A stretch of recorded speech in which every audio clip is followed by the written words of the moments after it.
Olá, olá, este é o programa Good Vibes e estamos de volta, desta feita com o formato gravado, e hoje vamos estar à conversa com Francisco Mourão Correia.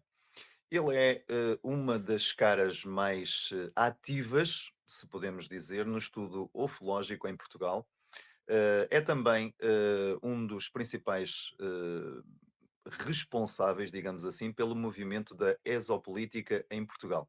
Mas já vamos perceber o que é exatamente a área em que o nosso convidado mais nos pode clarificar algumas situações. Hum, a primeira pergunta que se impõe, para além do agradecimento por o Francisco ter aceito estar aqui à conversa connosco, a primeira pergunta que se impõe é: quem é o Francisco Mourão Correia? Bom, antes de mais, muito obrigado pelo convite e pelo interesse.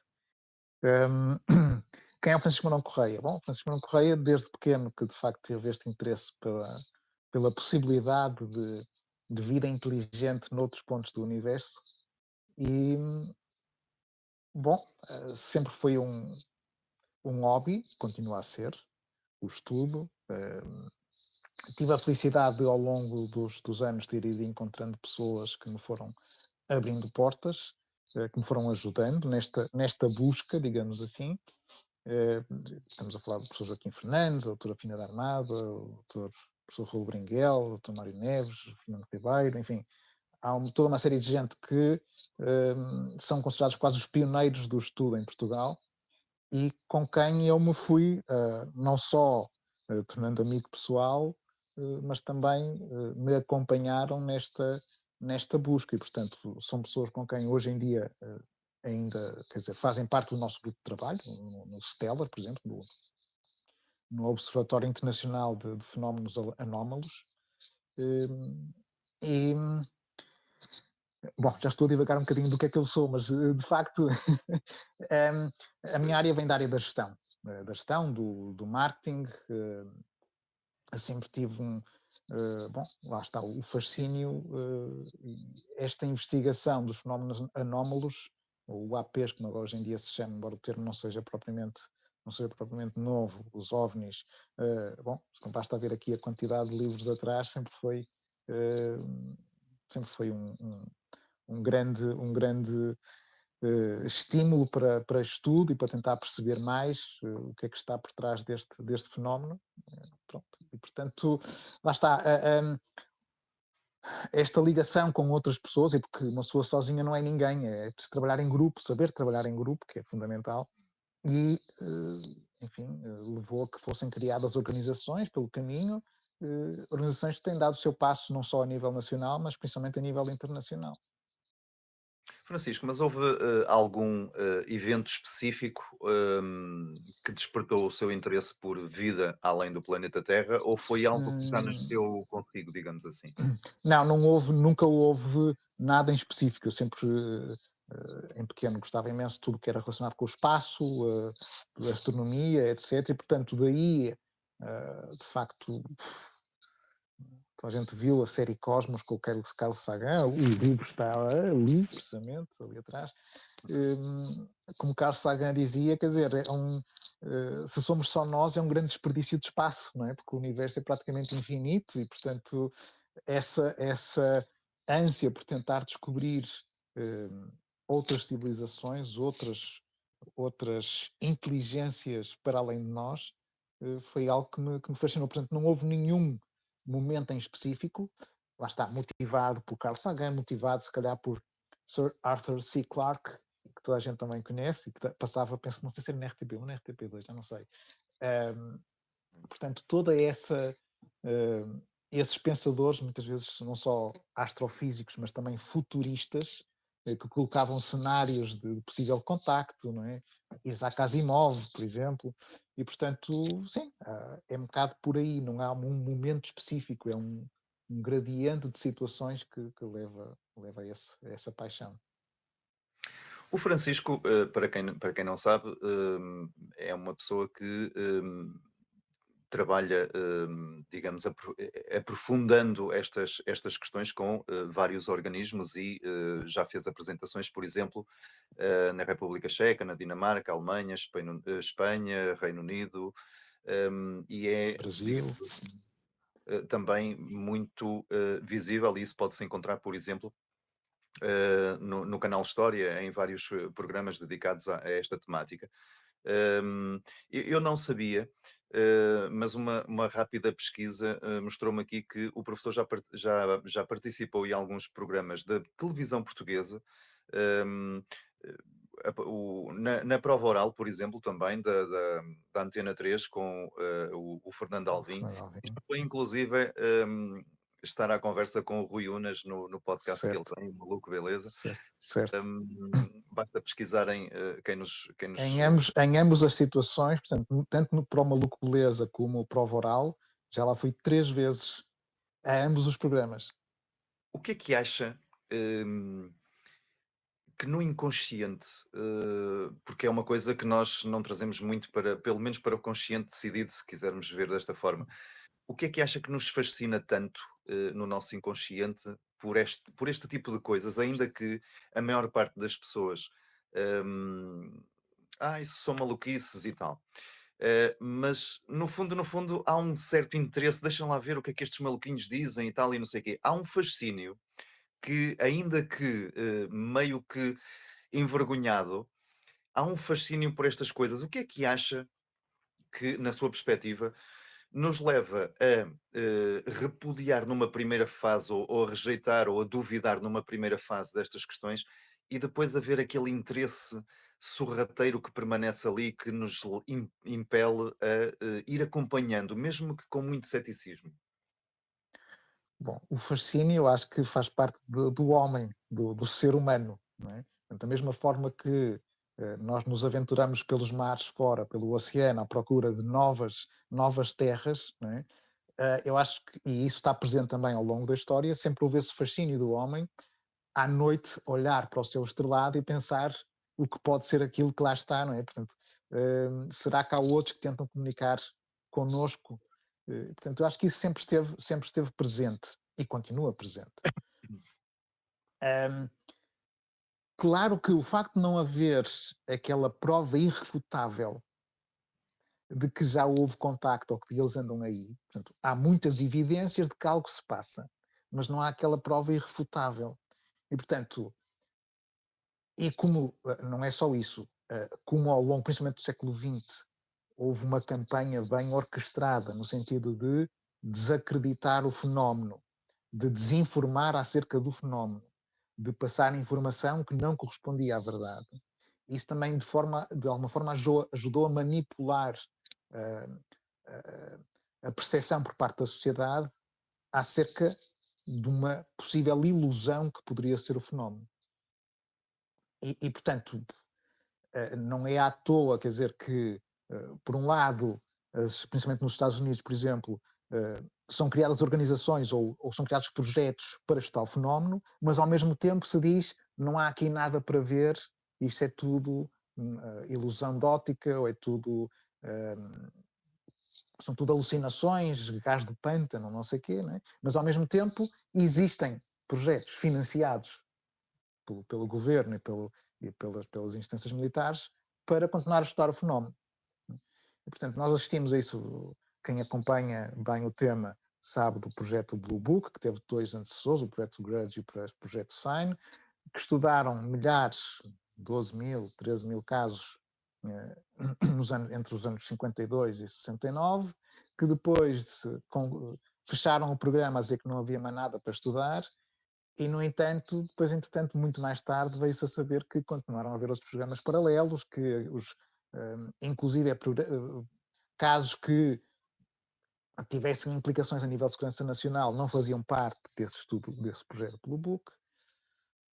Enfim, e continua, estamos no século XXI, em 2024, e continua a haver programas de estudo do fenómeno. E as suas implicações geopolíticas, geoestratégicas, em termos de ameaça ou não. E, portanto, continua a haver inúmeros pontos de interrogação, e é isso, no fundo, que o facto de irem surgindo notícias avulso, o facto de não sou ver constantemente altas instâncias militares, estando normalmente já estão fora do ativo, a falar sobre o assunto e sobre observações que tiveram, o facto de esse bichinho, portanto, o facto de haver um número suficiente de pessoas que acha isso curioso e que está disponível para ver os programas na televisão, o que justifica a audiência, e portanto continua-se, no fundo, a brincar um bocado com o tema, não é? Portanto, o canal História, National Geographic estão cheios de programas sobre o assunto, não é? Sempre o what if, e o what if, a ideia dos programas, e eu participei na série Extraterrestres, que foram 3 temporadas, 18 episódios, participei em 2 do National Geographic, o UFO Europe e o Planet UFO, e ainda participei para outros programas, produções independentes nos Estados Unidos, e o objetivo é sempre não é dar a resposta, é deixar a dúvida no espectador e o espectador que chega à sua própria conclusão. E daí o what if. E se aquela formiguinha que vai ali, afinal, tiver genes extraterrestres?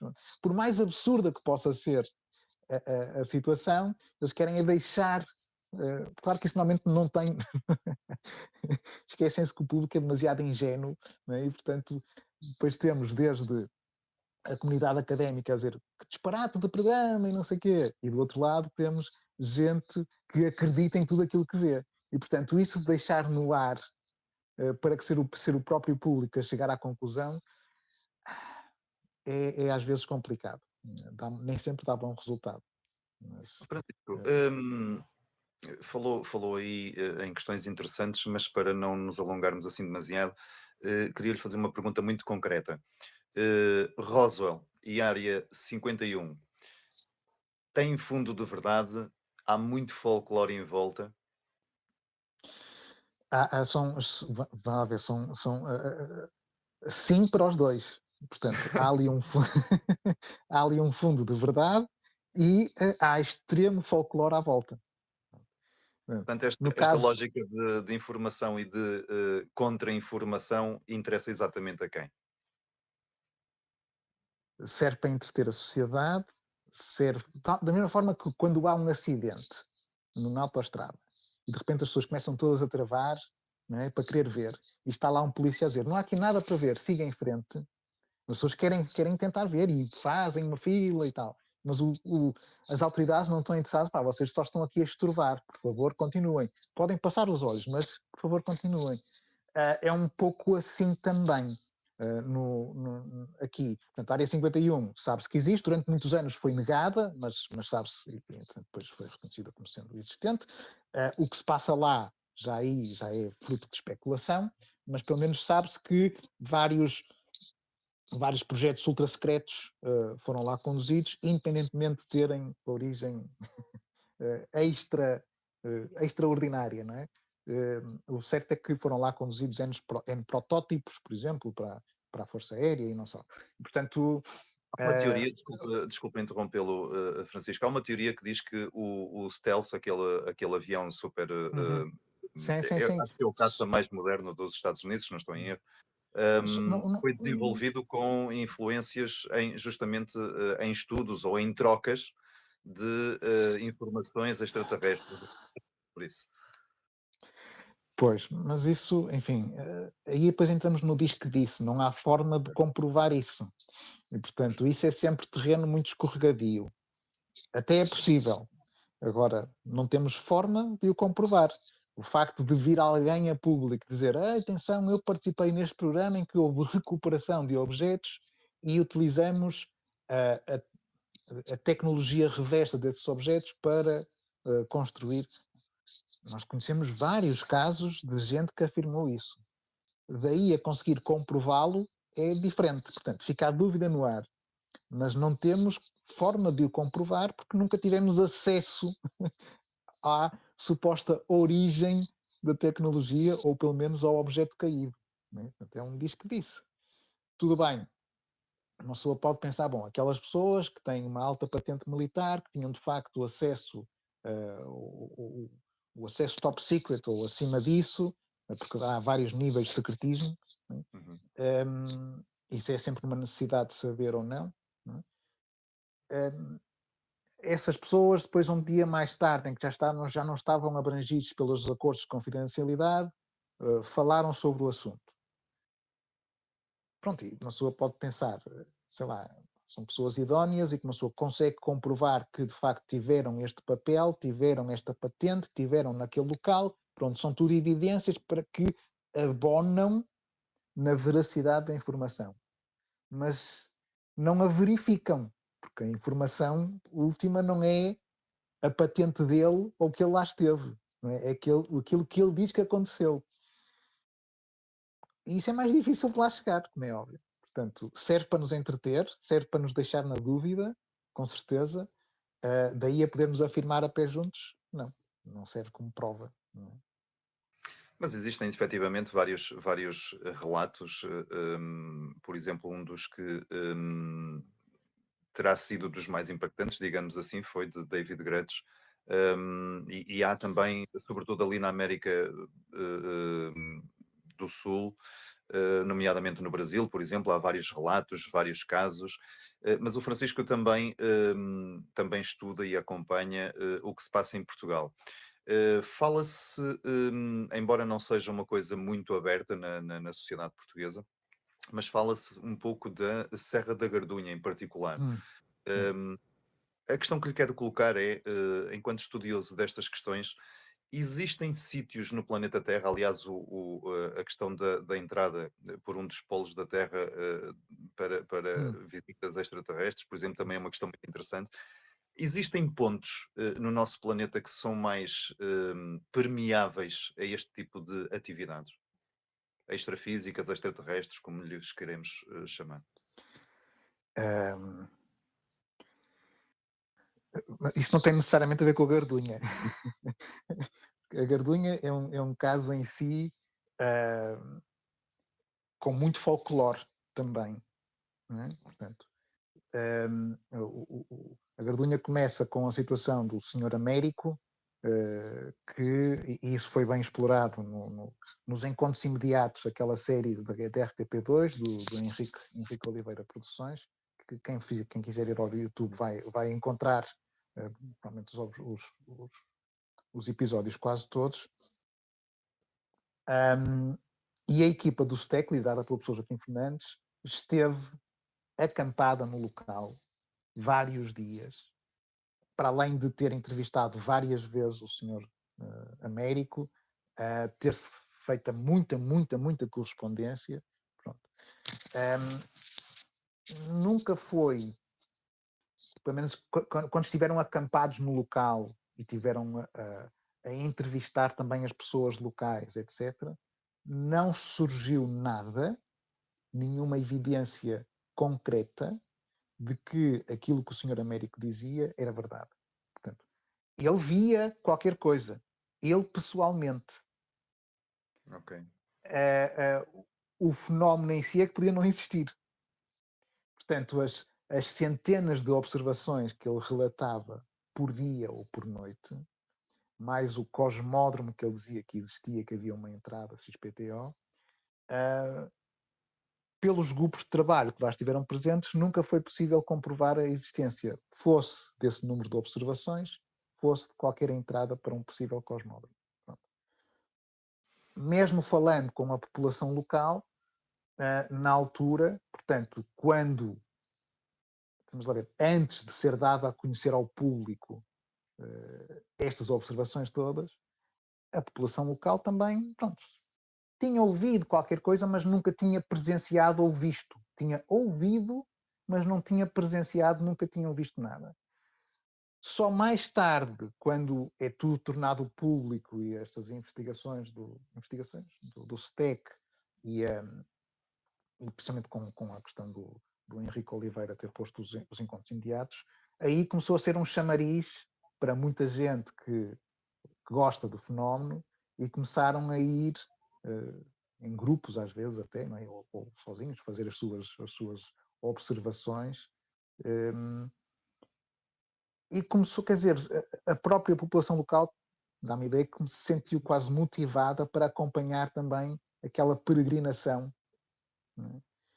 E, portanto, eu não digo que não haja pessoas que possam já ter visto alguma coisa, mas o folclore que se foi criado à volta das observações do Senhor Américo não abona para que aquilo seja algo de facto real, não é? Mas é Pronto. engraçado e desculpa interrompê-lo mais uma vez, Francisco, o que acabou de dizer, fez-me lembrar o fenómeno de Fátima, porque na realidade, É diferente, é ok, muito diferente. porquê? Porque na questão de Fátima há Mas observadores, há segundo testemunhas de algo e foi possível, e há evidências físicas de que algo aconteceu, não é? ok, Portanto, estamos a falar desde os zumbidos, desde as secagens da roupa, as secagens do local, da terra,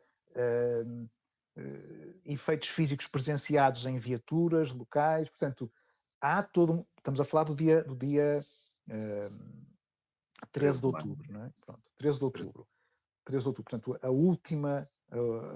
última aparição, digamos assim, né? Portanto, há 6 aparições, sendo que a de agosto não é no dia 13, é no dia 19, pronto, os pastinhos não estavam lá, pronto. Mas ao longo desses 6 meses, uh, há testemunhas de que algo estranho estava a ocorrer.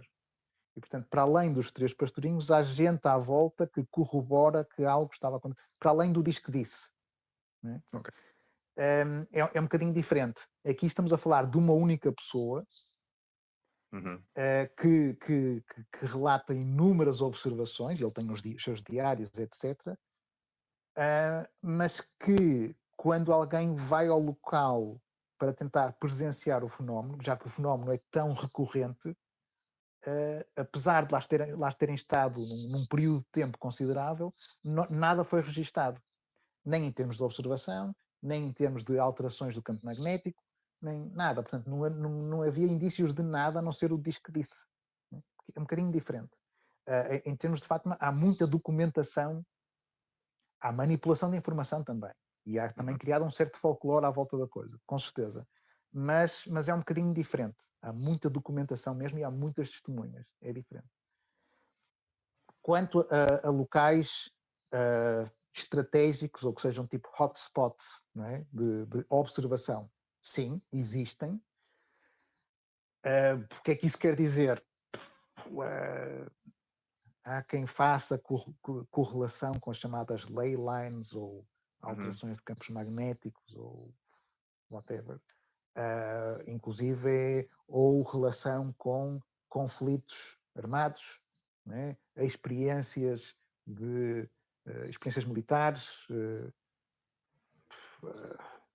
Um leque enfim, vasto de possibilidades, não é? é vasto, e pode ser interpretado de formas diferentes. Portanto, se há estatísticas para observações em campos de teatro de guerra, depois há estatísticas para observação ou montanhas, ou é diverso. Portanto, o próprio fenómeno manifesta-se de forma diferente, com características de observação diferentes, impactos muito diferentes no observador também. Portanto, é um mistério, digamos assim. É um Francisco, mistério. aliviando um bocadinho, de uma forma muito objetiva, Francisco Mourão Correia, existe vida extrafísica? De uma forma muito objetiva, e vamos lá ver. Existem indícios de que existe algo para além daquilo que é o nosso universo observável, né? Portanto, e existem indícios de que esse algo manifesta inteligência. Ok. Portanto, ehm, se nós, porque isto também de referir de inteligência não humana, nós temos os chimpanzés, não é? Temos os corvos, são altamente inteligentes, temos os golfinhos, não é? Que cada vez se descobre mais que são altamente complexos na sua linguagem, na forma socializar, na forma... Bom, por alguma razão eles são muito utilizados também em situações de guerra, não é? E são... houve inclusive, chegou a haver uma campanha, eu não me lembro bem quando, mas que tentou levar ao reconhecimento dos golfinhos como espécie não humana, mas com representatividade nas Nações Unidas. foi, foi uma campanha surreal quase, não é? Como é que iríamos representar essa... Mas enfim, como ser inteligente, consciente de si. E portanto, nós temos outras, podemos dividir essas categorias de inteligência, que nós também não, quer dizer, somos um bocadinho egocêntricos e vemos sempre a coisa à nossa medida, não é? Quanto a outras inteligências, isto é demasiado complicado e complexo.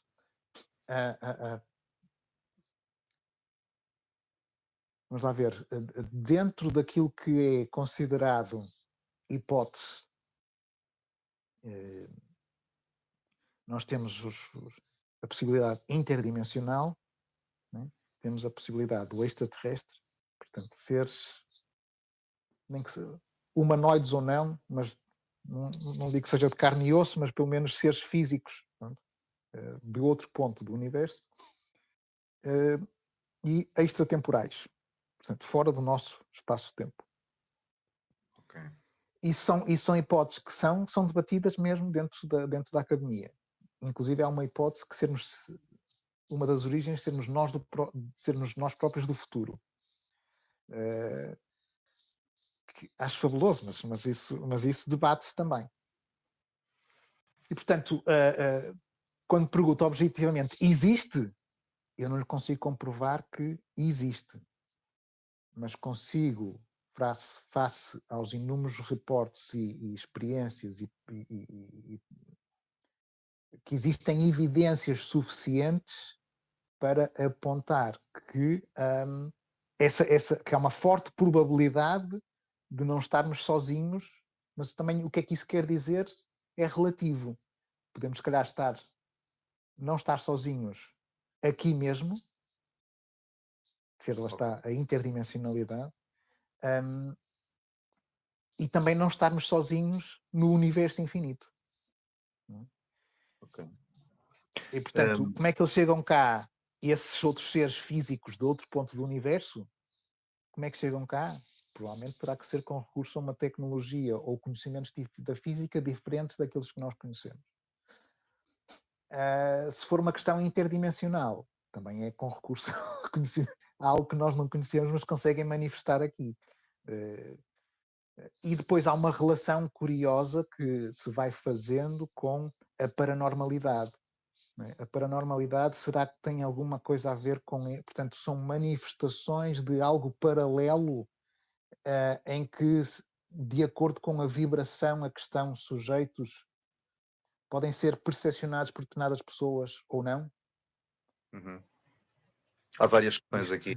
Há Como o várias questões Francisco aqui, diz, portanto, não é é complexo. linear. Não é linear. Nós Não estamos resisto habituados a ver as coisas pelo prisma de Hollywood, mas pode ser completamente diferente. não resisto a colocar-lhe uma questão que tem a ver com grandes construções no planeta Terra que ainda hoje não têm uma explicação factual e científica para existirem.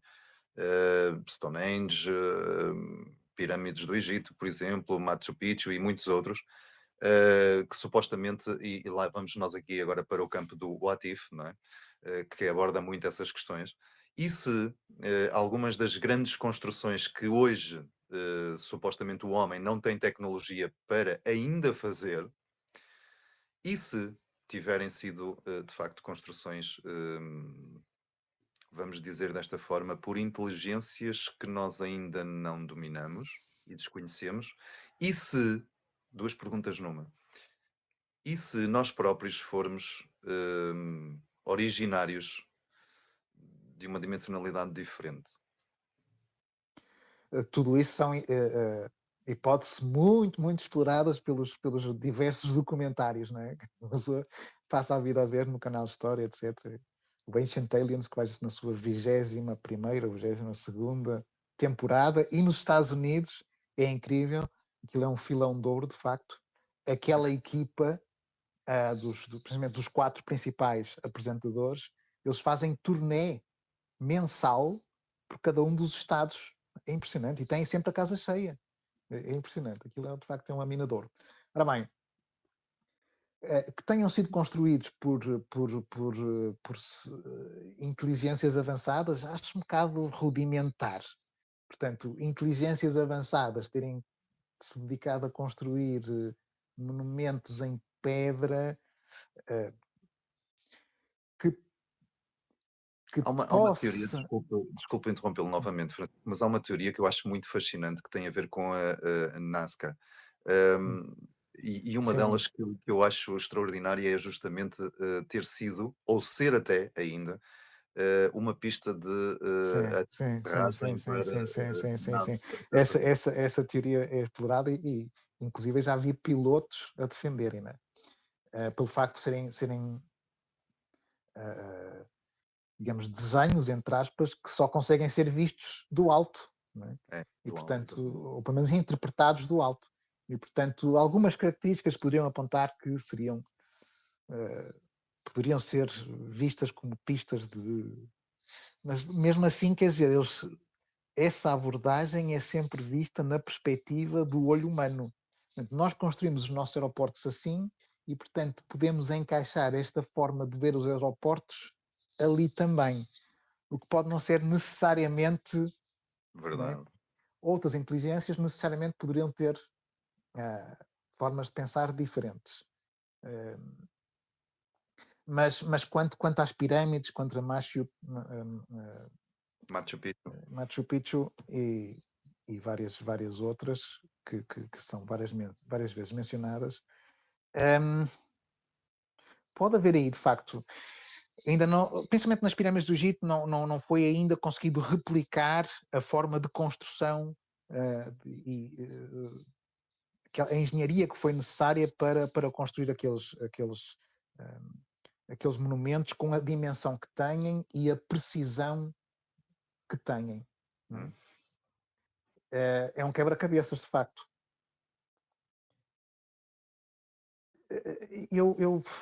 Eu deixo em aberto essa hipótese de um conhecimento ancestral que foi perdido. Acho muito interessante o Coral Castle. Coral Castle nos Estados Unidos. Houve um homem que conseguiu construir aquilo sozinho.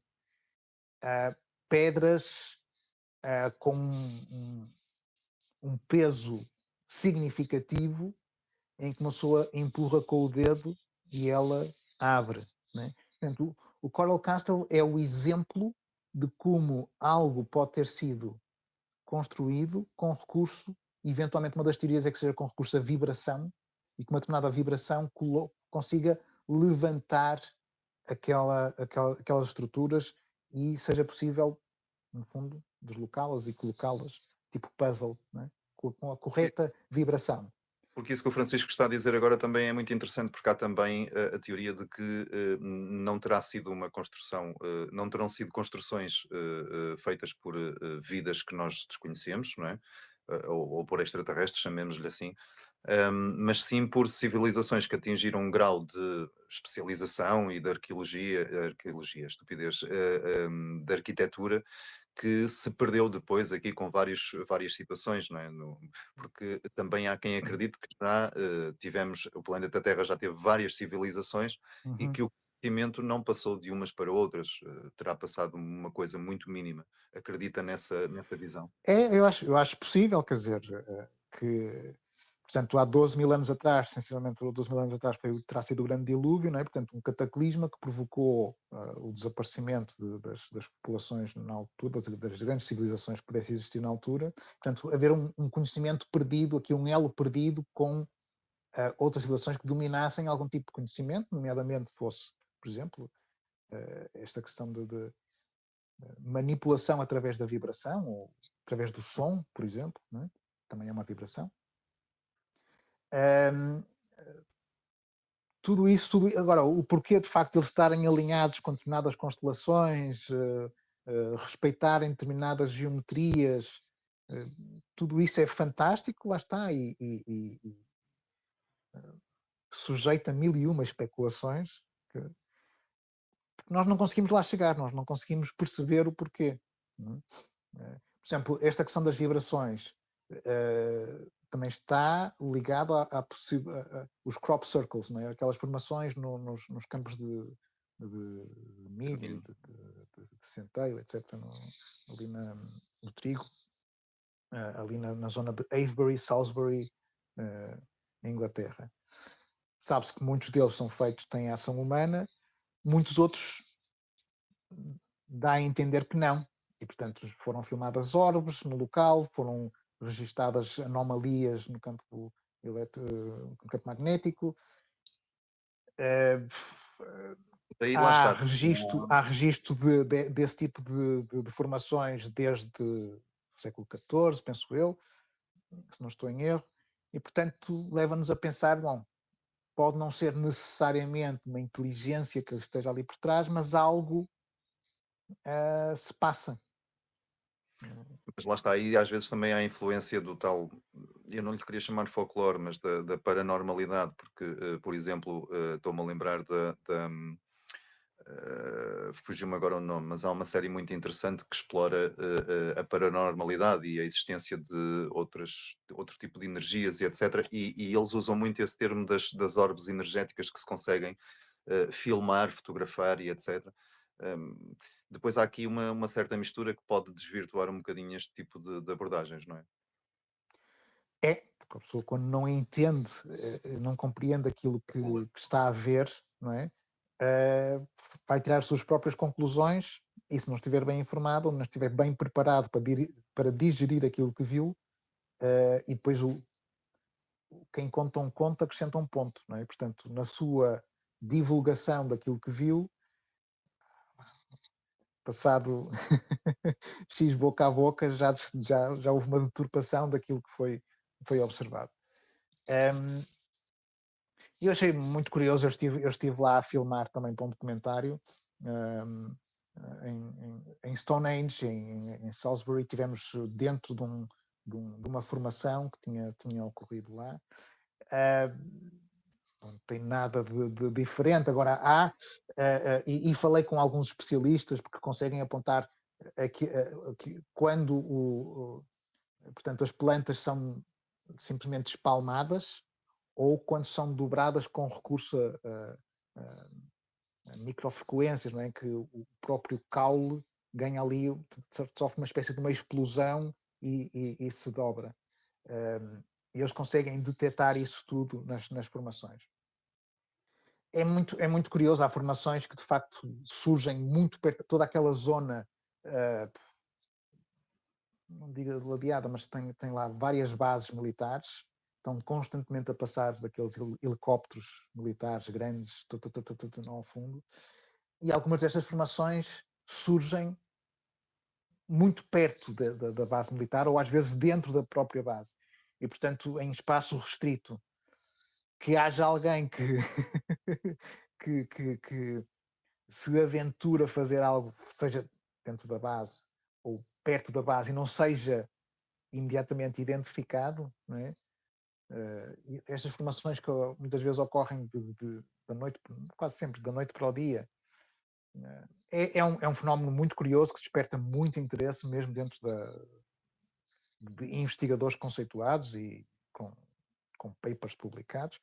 Há um, uma, um comércio, um aproveitamento comercial daquilo, sem dúvida alguma. Eu quando lá estive vi caminhonetes cheias de asiáticos, todos com a coisinha, se fosse com os telemóveis ou até mesmo com boas máquinas para vir com os guias e, portanto, há ali, sem dúvida alguma, uma componente comercial. Mas há um fenómeno que merece ser estudado e merece ser esmiuçado, principalmente porque são séculos e séculos de manifestação. Agora divagamos um bocadinho da pergunta original, que era... Lá está, este é um hotspot, portanto, há casos noutras partes do mundo destes círculos no trigo, ou seja o que for, mas com a complexidade e com o historial só ali naquela zona. Porquê? Não há respostas Isso, concretas não ainda. há resposta concreta para isso. Francisco, vamos avançar um bocadinho, porque já o tempo voa, não é? Tínhamos aqui conversa para muito tempo. Sim, Hum, podemos avançar, podemos. Eu não tenho um bocadinho de tempo, portanto, estão à vontade. Podemos eh, conversar um eu, bocadinho eu- disto. eu não resisto a perguntar-lhe. Há uma frase de Platão, ou pelo menos que lhe é atribuída, que diz que se Deus é bom, então não é autor de todas as coisas que acontecem ao homem. Sob o ponto de vista antropológico, isso significará que nós somos os autores das coisas que nos acontecem. Gostamos é de exteriorizar a responsabilidade para uma entidade externa, não é? Hum. Mas numa outra perspectiva, nós de facto não temos muito controle sobre muita coisa do que acontece. A pergunta que lhe quero colocar é: sob o ponto de vista de vida extrafísica, há muita coisa que acontece que nós não controlamos e que poderá ser controlada por outro tipo de inteligências.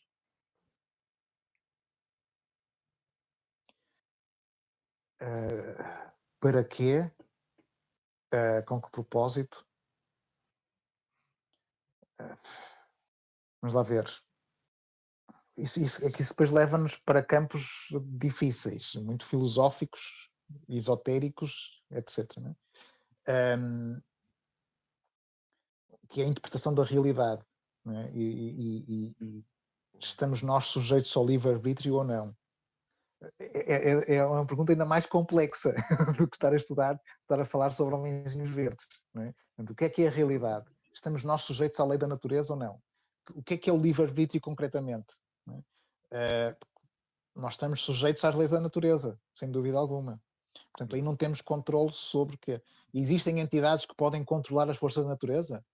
A escala de Kardashev que faz, portanto, relativa como é que se diz, à evolução da capacidade, ou como é que se diz, a evolução tecnológica de diferentes tipos de sociedade. Não é? Nós estaríamos no nível 0 e depois, consoante até o nível 3, havia cada vez maior capacidade de manipular e intervir perante as forças da natureza, ao ponto de, na última, seria uma civilização que conseguia utilizar as forças da própria galáxia para seu benefício. Sem dúvida alguma, não é? Portanto, nós, se calhar, perante aqueles indígenas no meio da Amazónia, nós somos senhores daquilo que nos rodeia, porque nós conseguimos pôr aviões a voar, que o próprio Lord Kelvin, finais do século XIX, que era o presidente da Royal Academy of Sciences em Inglaterra, dizia que máquinas mais pesadas que o ar jamais voarão. Né? Portanto, não sei se foi o mesmo que também disse que faria sentido abolir com o registro de patentes, porque tudo já tinha sido descoberto pela ciência. E estamos em 2024 e continuamos a descobrir e não sabemos nada. Né? Só sei que nada sei, continua a ser um axioma, digamos assim, válido para todo o sempre. Nós, de facto, nada sabemos. Quanto mais descobrimos, mais interrogações há. E, portanto, que haja civilizações potencialmente capazes de manipular ou jogarem com as forças da natureza para o seu benefício, a escala foi feita porque futuristicamente é possível pensar assim, né? Muito bem. Para seu próprio benefício. Mas lá está, a mesma coisa, nós se pegássemos num telemóvel, de facto, e puséssemos à frente da mente mais brilhante na Idade Média, ele ia deixar aquilo fantástico, ia-se considerar que era magia, com certeza, provavelmente éramos todos queimados na fogueira, mas não ia conseguir replicar a tecnologia. Porquê? Porque não tinha forma de o fazer. Não é? Portanto, Sem ia ficar dúvida. com aquilo na mão até aquilo ficar sem bateria e depois ia passar a ser um lixo, porque não ia poder fazer mais nada daquilo. Né? Portanto, Tenho duas questões muito rápidas que lhe quero colocar. Há bocadinho falava dos fenómenos e de alguns períodos em que eles são mais comuns do que outros. Recentemente, eu penso que foi no início de 2022, creio, se não me falha a memória, ou de 23, já nem sei. Houve ali uma altura muito próspera em supostas aparições. Ou registro de muitos OVNIs em alguns pontos do mundo e etc. E depois houve ali uma certa confusão com supostamente balões espiões e Hum, coisas desse género. certo, sim. Isso foi no Na passado. perspectiva, Foi em eu fevereiro já do não ano tenho a passado. certeza, já não tenho a certeza. Pronto, está a Hum, fazer um ano então, ou já É. fez. Na sua perspectiva, foi algo realmente ufológico ou foi algo que foi assim meio confuso e deu a sensação de ter sido ali algo Foi algo manipulado? confuso. Sim, sim, sim. Foi algo confuso. Basicamente, quando e eu também, eu até já fiz um vídeo sobre isso, por causa do circo todo que foi feito à volta disso. Uhum, Quando houve a afinação de um determinado equipamento de detecção, quando foi afinado pelo Departamento de Defesa americano, eles de repente detectaram algo, portanto, detectaram um balão espião chinês, que foi imediatamente abatido, e claro que depois, aliás, eles esperaram que o balão uh, entrasse em águas já distantes da costa, para o abaterem, para poderem recolher todo aquele equipamento e estudá-lo à vontade e saber concretamente o que estava em causa em termos, ou seja, o que é que os chineses, que tipo de capacidade de surveillance, de observação é que os chineses tinham, não é? Que tipo de tecnologia que estavam a utilizar. E ao mesmo tempo, ou seja, dentro da mesma semana, talvez, não sei, foram detectados outros dois e, portanto, de altura os americanos pensaram, estão a ser invadidos, ou seja, ficaram tão assoberbados pelo facto de estar a escapar tanta coisa. estes equipamentos, que ficaram quase em pânico a pensar, realmente estamos a escapar aqui elementos de inteligência, houve aqui uma falha nos meios de inteligência e andamos a ser observados sem saber. E, portanto, abateram estes outros dois objetos que, quer dizer, nessa altura já se falavam que era pentagonal e que andava muito rápido, mas depois os outros pilotos diziam que ia ao sabor do vento, enfim. Um dos balões chegou-se a perceber que, inclusive, era um balão que tinha sido lançado por uma universidade, um balão recreativo para colheita de, de dados em termos atmosféricos. O outro não se chegou a saber concretamente o que era, mas provavelmente também. Eles depois ficaram a perceber que foram verificar e havia detecção de outro tipo de balões, também à partida seriam os chineses, mas como não havia uma cadeia de reporte, simplesmente foi detectado e ninguém tratou do tratamento da base de dados da informação.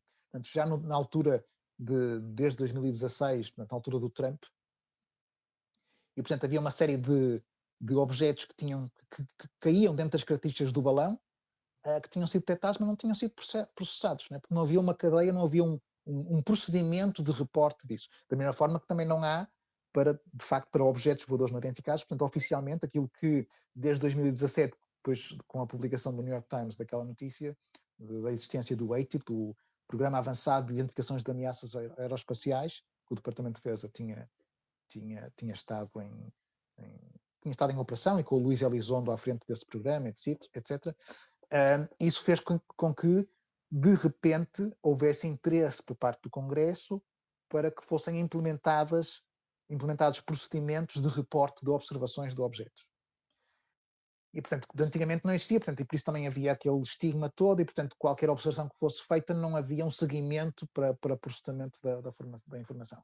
Mesmo toca aos balões. E, muito curiosamente, agora em fevereiro deste ano, voltou a haver um balão que também foi abatido e que também se veio a provar que era também de uma universidade qualquer, portanto, de recolha de informações atmosféricas. e portanto, fez-se um alarido alimentado, inclusive por pessoas ligadas ao Departamento de Defesa, também disseram é um objeto não identificado, porque não estava dentro dos parâmetros do que poderia ser. Mas foi um circo que continua um bocadinho a dar que falar, é verdade, porque eles recolheram material e não divulgaram ao certo do que é que constava, mas serve para alimentar o circo. Eu acho que isso tem um propósito que é manchar também a gente. Portanto, há aqui um jogo de forças entre a chamada velha guarda, que sempre foi muito contra a divulgação de informação e sempre também tentou desacreditar e descredibilizar tanto observadores como os próprios casos em si, e aquela geração mais nova, que é essa que tem tido um peso, principalmente nos Estados Unidos, que aproveitou a confusão dos últimos meses da administração de Trump para colocar em prática a aprovação de legislação, e portanto o Trump, sem perceber o que estava a fazer, simplesmente assinou de cruz, e foi colocada em legislação não só o financiamento, como também a criação de departamentos para investigação e a obrigatoriedade de haver relatórios públicos. E a partir daí, pronto, a coisa tem crescido. Portanto, e porque lá está o Trump com a ideia de you're fired, não é? Portanto, se estás contra mim ou se eu não gosto de ti, estás na rua. E começou a decapitar, entre aspas, muitas cabeças do topo da hierarquia dos serviços de inteligência. E isso permitiu que gente nova, entrar, não é de idade, mas gente que estava que é mais recente para o departamento e que tinha, lá está, esta ideia mais aberta de desclassificação. E, portanto, tem que continuar a haver este jogo de forças, com certeza. Há gente que puxa para trás e há gente que quer.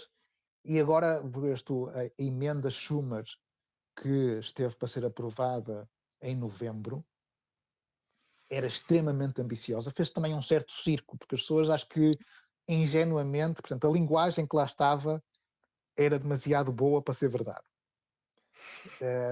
Era mesmo muito. Era passar do 8 para 80. E uma vez que ele tinha sido aprovada de forma bipartidária entre republicanos e democratas, mas havia ali houve gente que estava claramente contra aquilo e, portanto, aquilo acabou por ser rejeitado. Foi passada uma emenda ligeiramente diferente, bastante mais suave, mas também foi feito um certo circo à volta disso. Porque as pessoas ingenuamente acreditaram que finalmente vai ser. E eu falei, nós estávamos na República Checa num congresso agora em novembro, e eu estava ao lado daquele que é o vice-presidente da nossa organização, da AISA, que é uma organização que é registrada cá em Portugal, mas que tem membros de 30 países. E tinha ao meu lado o vice-presidente, super motivado, a dizer, vai ser, se isto for aprovado, o próximo ano vai ser fantástico, isto vai acontecer e não sei o quê, não sei o que mais. E estávamos numa mesa redonda, no auditório, com o público todo, e isto na sequência de uma série de gente também estou entusiasmado, e portanto chegam a mim e dizem, olha, eu peço desculpa, eu vou ser o advogado do diabo, porque eu tenho uma visão muito diferente, eu não acredito que isso vá acontecer. E foi ali um bocado de balde de água fria, não é? As pessoas ficaram todas um bocadinho... acharam que eu ia também bater palminhas e dizer, mas eu sou um bocado mais terra a terra, eu não sou tão... não gosto muito de me deixar levar pela emoção e gosto de ter os pés assentes na terra, porque não faz muito sentido uma pessoa ter uma visão lírica sobre as coisas quando são 70 anos de negação, não é? E, portanto, as coisas não vão mudar assim, já mudaram muito, sem dúvida alguma, mas aquilo que se previa vai ter uma revolução muito grande e que eu não, enfim, não acreditava. Mas já nem me lembro qual era a pergunta. Viajámos aqui um bocadinho, não faz mal. Foi, viajamos um bocadinho. Tranquilo. Queria ainda saber do Francisco o seguinte. Existe uma perspectiva que defende que a população do mundo mundial na sua maioria não estava, não está e tão cedo não estará preparada para lidar com a eventualidade de sermos visitados por outras formas de inteligência. Na visão do Francisco, isto é verdade? É, Apenas. Ok. Mas é pronto. verdade. É. E a que é que se deve essa não preparação? Tem a ver muito com o fruto deste Vamos lá ver. folclore? Vamos lá ver. Nós na Europa, Estados Unidos, Canadá, vivemos numa bolha. Não é? Nós vivemos numa bolha. Nós temos acesso à informação, temos acesso a qualidade de vida espetacular, vivemos sempre na expectativa de querer mais e de ansiamos por uma vida melhor e a melhor televisão e, enfim, temos muito Hollywood e mesmo assim, mesmo tendo acesso a toda essa informação, é um nicho de um nicho aqueles que uh, estão abertos à possibilidade de sermos visitados e eventualmente estão mais bem preparados, se é que alguém está, para uma situação desse género. Não há Hollywood, no sentido de chegar uma nave e sobre a Casa Branca aterrar Take Me to Your Leader. Não é nada disso. Não é? Portanto, isso é a versão Hollywood. O que é que será a realidade nós não sabemos. Não estamos preparados para ela. Não é? Mas, quer dizer, 80% do resto do mundo vive miseravelmente.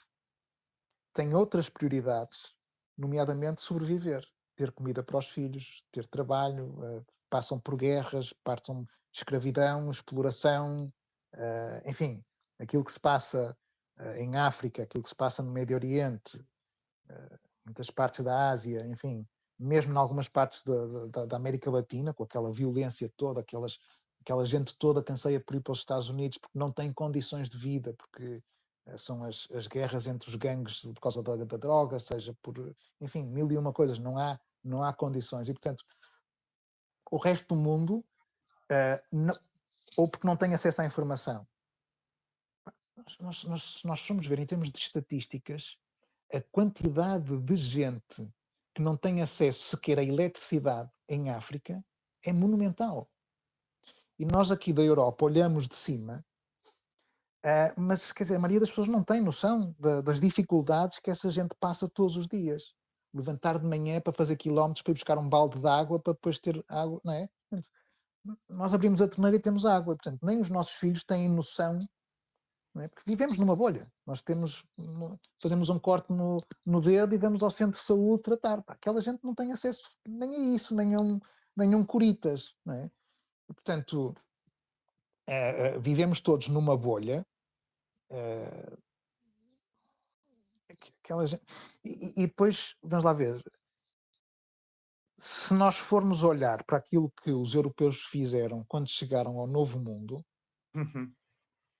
aquela gente, lá está, hoje em dia, se calhar alguns deles desejavam, aquelas pessoas nativas de lá, desejavam Não, que nós nunca lá tivéssemos chegado, porque foram dizimados, porque foram feitos escravos, ficaram sem os recursos, nós ocupamos o espaço, os europeus, e portanto aquela população local sofreu na pele a chegada de uma civilização superior, mas imatura, não é? Imatura, gostei, sim. conscientemente imatura. Gostei muito dessa afirmação. E portanto nós devemos ter cuidado com aquilo que desejamos, porque é o que eu digo, da mesma forma, e eu dou este exemplo recorrentemente, nós não conseguimos comunicar com um inseto, mas nós olhamos para o inseto como algo insignificante, pomos o dedo em cima, não é? Porque apareceu aqui uma formiga em cima da mesa, não quero aqui formigas, passo do dedo e nem senti nada, foi absolutamente insignificante, eu só não quero aquilo ali. Não é? E muitos dos insetos têm sociedades organizadas. Não é? Têm, se calhar, algum tipo de inteligência que é debatível, mas não interessa. E nós Certo. somos completamente indiferentes para com eles. E, portanto, quem sabe se nós não somos os insetos de outros, Pela perspectiva. não é? Porque essa possibilidade dentro da escala de Kardashev. essa possível civilização, lá está, isto também é visto, é visto, é um cenário fruto também de uma visão humana. Mas imaginemos uma civilização que de facto domina as forças da galáxia e tem uma tecnologia, quer dizer, está anos-luz de nós. Nós somos uns macaquinhos para eles, não é? Nós somos absolutamente insignificantes. Nós nem à Lua conseguimos ir, não é? Nós conhecemos mal o fundo dos nossos oceanos, não é? E, Não, não portanto, acredita, não acredita que tenhamos ido à Lua, Francisco? não é isso, não é isso. Nem sequer entre por aí. Não estou, eu estou a dizer é que Provocação. a dificuldade de ir à Lua, não é? Não posso meter numa nave, um foguetão e vou à Lua. Não é assim, não é? Portanto, exige um esforço conjunto brutal para conseguir fazer isso. E por alguma razão fez-se meia dúzia de vezes e não se voltou a fazer. Eu sem dúvida alguma, acredito, não acredito minimamente na questão da, Da farsa. da farsa. Não, não, que haja muito por contar, sim. Mas pessoalmente não entro nessa especulação, nessa teoria da conspiração que foi tudo filmado num estudo de Hollywood. Isso não. Francisco Mourão Correia, a maior prova de que existe vida inteligente extraterrena é o facto de eles nunca nos terem visitado. Há quem pense assim, sem dúvida alguma. Uh, há quem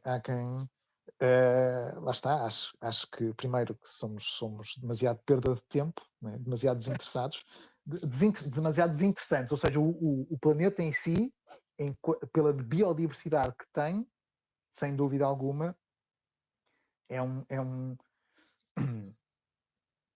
face àquilo que nós conhecemos dos poucos planetas que conhecemos, de facto somos uma raridade. Né?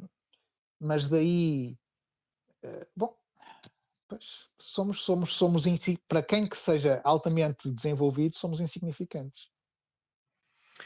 Afinal, perdão, afinal, o que é exatamente a exopolítica, Francisco? A exopolítica dedica-se ao estudo das implicações sociopolítico-religiosas, sociais, económicas, etc., dessa outra inteligência, da descoberta dessa outra inteligência, né, para a nossa sociedade. Como é que nós vamos lidar com isso e de que forma é que políticas se vão estabelecer para esse relacionamento. Portanto, o conceito em si não é novo, portanto, eu dou sempre o exemplo do Major Donald Keyhoe, da Força Aérea Norte-Americana, foi logo nos anos 50, foi o primeiro que se apercebeu que havia uma política definida para lidar com o fenómeno, e a política era não se fala, não existe, são tudo alucinações, ilusões, etc. Não é? Portanto, há um tamponamento, digamos assim, não há nada aqui para ver, sigam em frente, e portanto foi o primeiro a lutar para quebrar com essa política, a desclassificação, a abertura, e no fundo é uma política que ainda hoje existe. Ele não lhe chamou exopolítica, mas o conceito estava lá presente. O primeiro a utilizar o termo foi Alfred Weber, um advogado internacional, futurista, pessoa, enfim, um bocado complicada, hoje em dia muito ligada a teorias da conspiração, mas na altura ele fez um estudo para a administração do Jimmy Carter em termos de definir um procedimento de como lidar precisamente com um possível contacto com outra inteligência, e portanto chamou-lhe precisamente a exopolítica como essa, como é que nós vamos lidar com eles.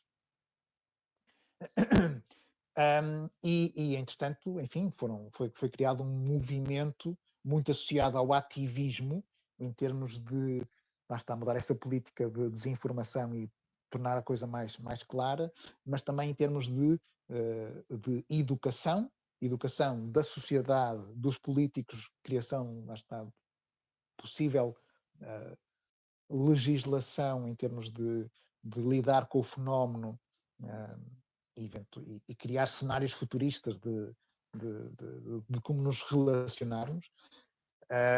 Uma pessoa que foi muito ativa de início e que hoje em dia também caiu um bocadinho é quase é quase um caso de estudo isto, como é que as pessoas, pessoas à partida idóneas e com um currículo decente, de repente parece que caem na especulação e caem não sei, é estranho, não sei, uma doença mental qualquer que se apodera das pessoas.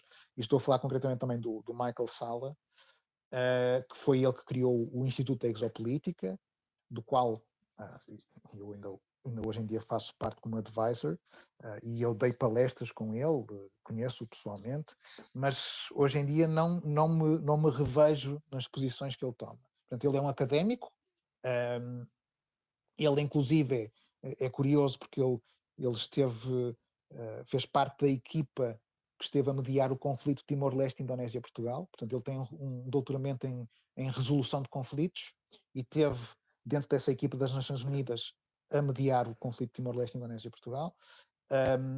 Foi inclusive convidado da Universidade do Porto e esteve cá no Porto a dar palestras sobre, na altura também esteve cá o Dom Ximenes Belo, a dar palestras sobre o procedimento, como é que tinha as coisas desenvolvido, e foi nos meandros da diplomacia internacional que teve acesso a alguma informação que o levou a criar o Instituto da Exopolítica, que é sediado nos Estados Unidos.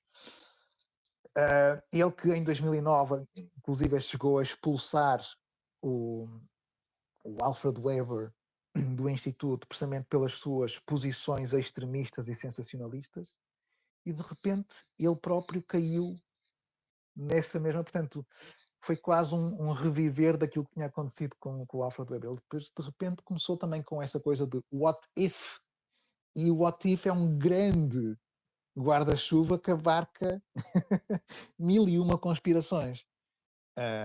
E pronto, isso foi o desmoronar de um trabalho que andava a ser feito, de criação de uma rede de grupos internacionais muito válida, principalmente aqui na Europa tínhamos um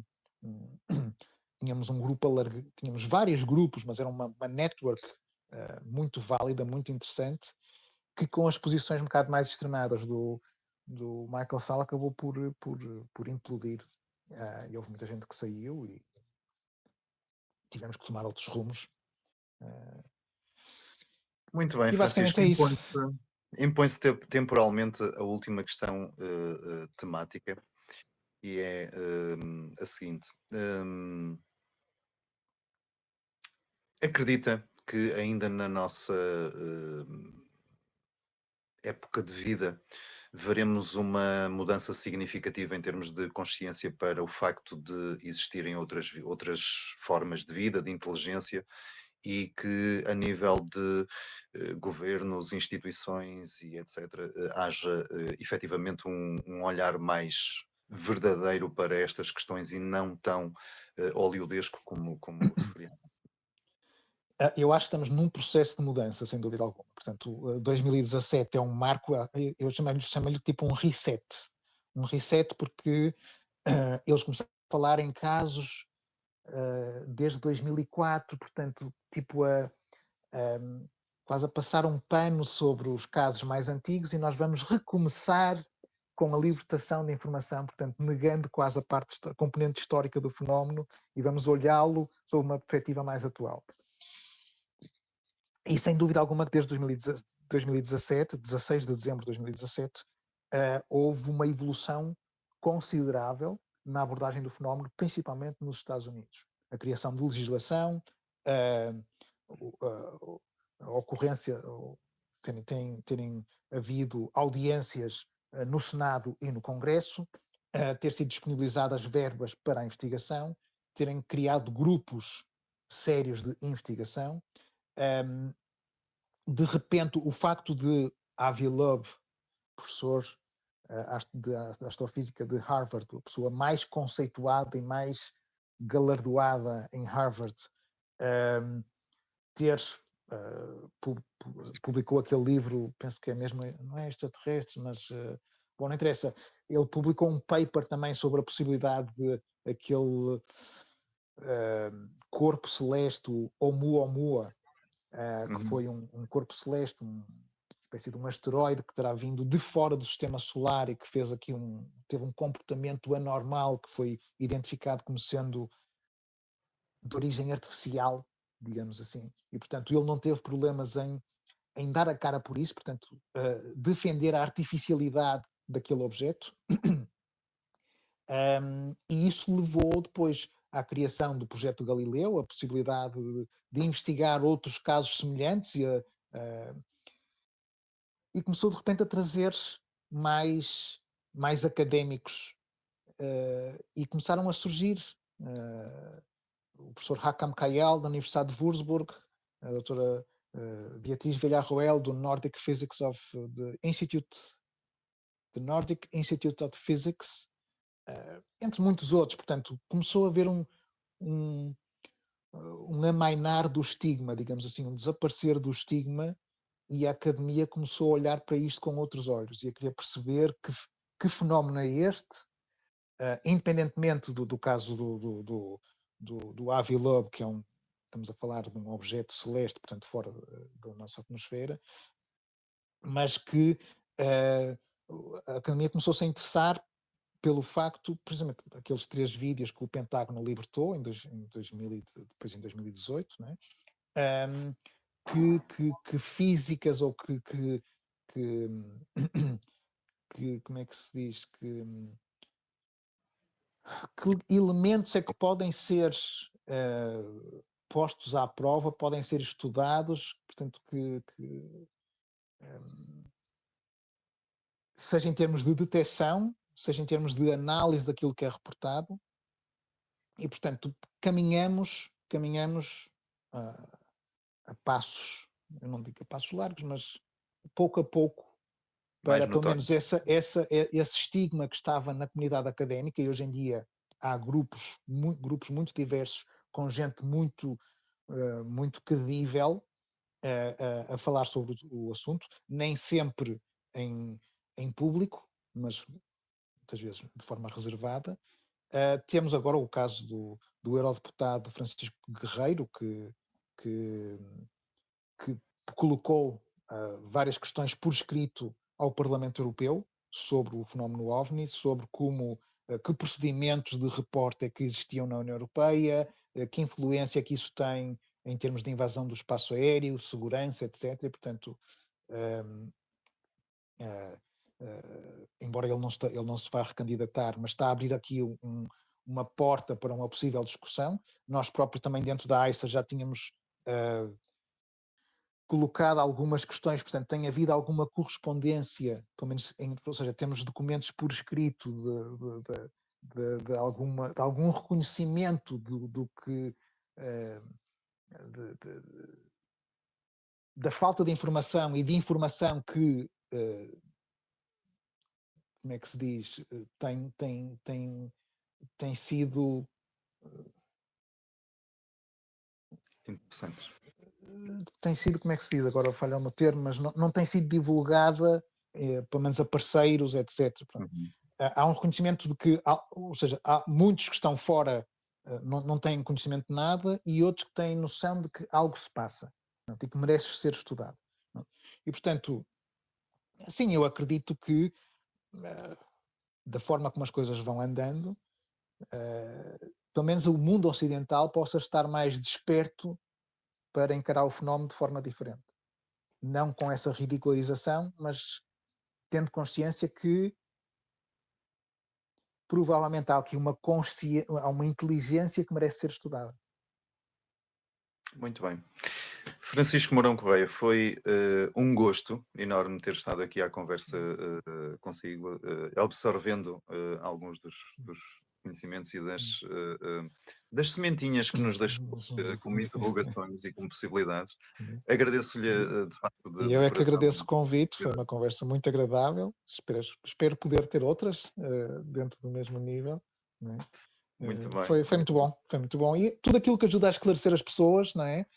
E a tirar também um bocado o véu do sensacionalismo e da conspiração, que isso também não ajuda, não é? Portanto, há às vezes, ou seja, porque as pessoas não têm esse espírito crítico de avaliar a informação que lhes chega pelas redes sociais, ou porque, enfim, porque hoje em dia, de facto, hum, a quantidade de vídeos falsos, de informação falsa que existe a correr aí, não é?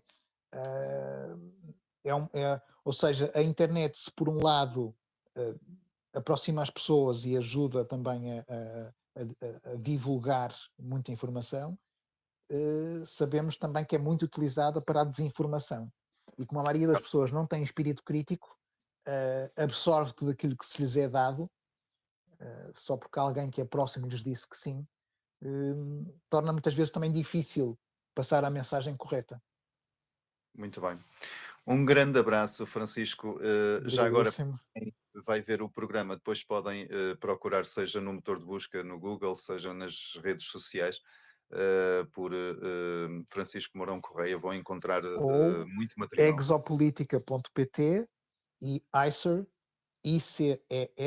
icer.network.